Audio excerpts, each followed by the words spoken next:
Pelion became our new favorite place in Greece. It has so much to offer.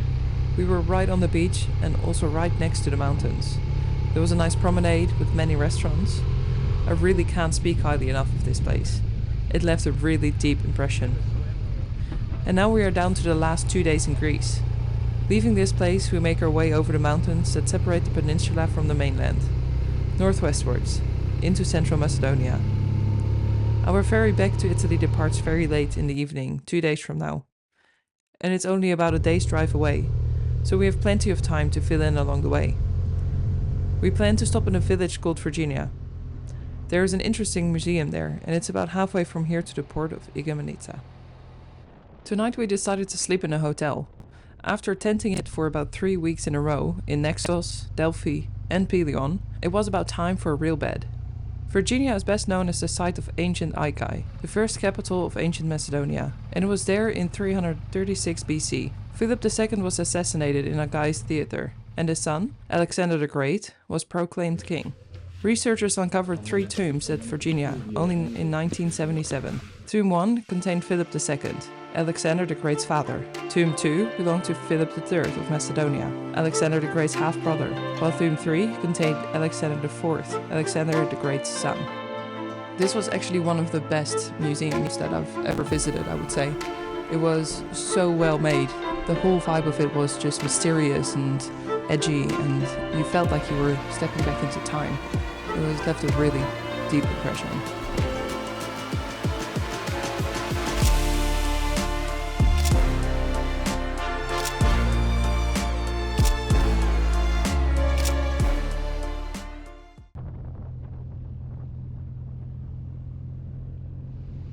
The next stop was Meteora, above the town of Kalabaka. The area is characterized by tall sandstone pillars formed through erosion over millions of years. And on top of these formations sit Greek Orthodox monasteries, most of which were built between the 14th and 16th century. Originally, there were 24 monasteries. Today, 6 remain active and accessible to visitors. The monasteries were established by monks seeking isolation and protection during periods of political instability. Construction materials were hauled up using ropes, nets, and pulleys, as the cliffs are steep and difficult to climb.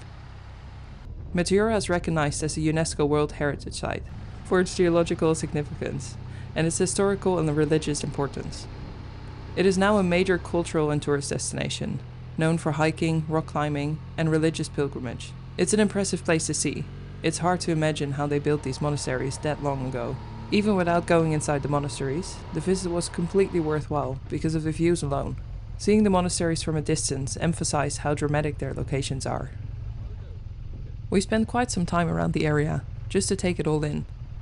Staring at the monasteries, thinking how anyone ever came up with the idea of building something on top of these formations. The lengths people go through for building a place of isolation and religion. It's crazy. But the results are impressive, and I could sit on a rock somewhere staring at one of those monasteries all day. There is something quite peaceful about it.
We pulled into Kalambaka for some lunch and to get all our paperwork sorted for the ferry crossing.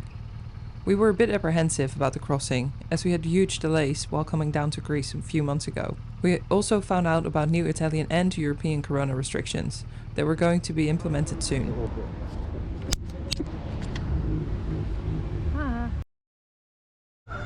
And with some more time to kill, we stopped at Praga Beach, which is about half an hour south of Igoumenitsa, for one last quick swim in Greece. It's about now that we found out that Italy had put new corona measurements in place. By a certain date, if you're not living in Italy, you had to be out of the country. Basically, that meant they were going to close the borders for non-essential travel. Europe was going into a second lockdown phase. For us, this meant that from the moment we docked in Italy, we had about 48 hours to leave the country, and that was if we had no delays with the ferry crossing. Okay, I'm gonna go for a swim over there. Dewey.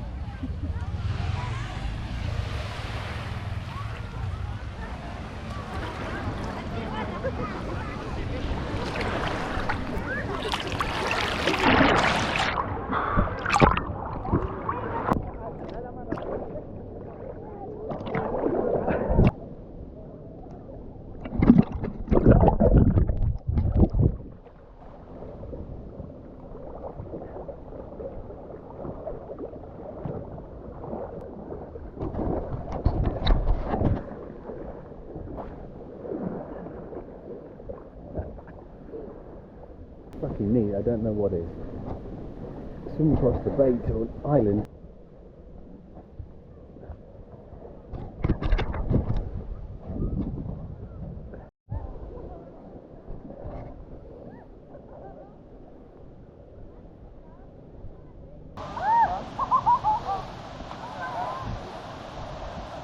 That's where we were, that's where the beach is, that's where Seafra is.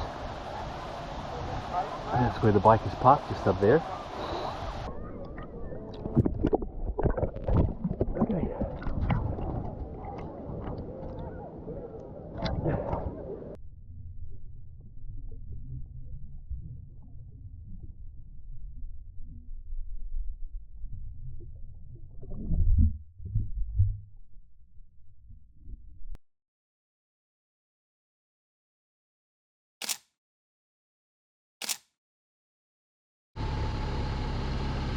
Our ferry was scheduled to depart at 1 AM, and we were sailing back into the same port in Italy that we'd left from. The Igoumenitsa and Kona route is a very popular route, especially for truckers, as it's the closest crossing for goods going from Europe to Turkey and vice versa. The ship sails up for Patras, and on its way to Ancona, it pulls into Igoumenitsa to pick up whoever is there. Mostly truckers. There were trucks everywhere. Have a ticket with you? Yeah, it's in my second.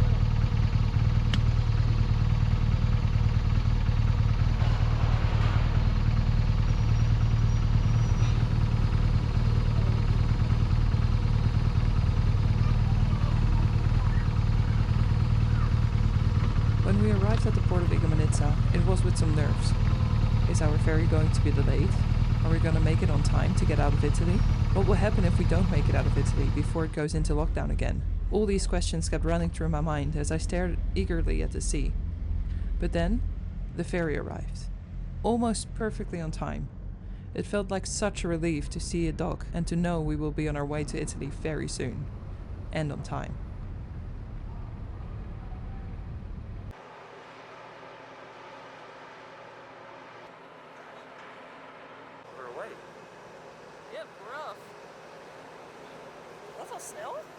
We hadn't had any bad weather or even rain our whole time in Greece. For 9 weeks we had only seen blue skies. We arrived into Italy in the rain. Before the trip we sort of planned for that.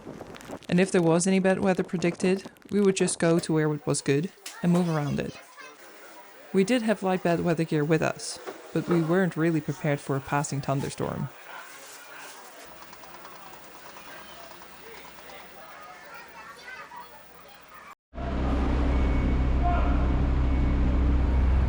Our initial plan for today was to drive as far as we could up into the Alps, so we could spend the following day faffing around in the mountains before getting the train home. But that wasn't going to happen. Not today. Lightly protected, we set off from Ancona and drove up the coast as far as we could in these conditions. We only had until tomorrow to be out of Italy, which wasn't a drama, as we had a train booked for tomorrow from Innsbruck to Düsseldorf. The same one we came down on 9 weeks ago. We just didn't know how far we would get today.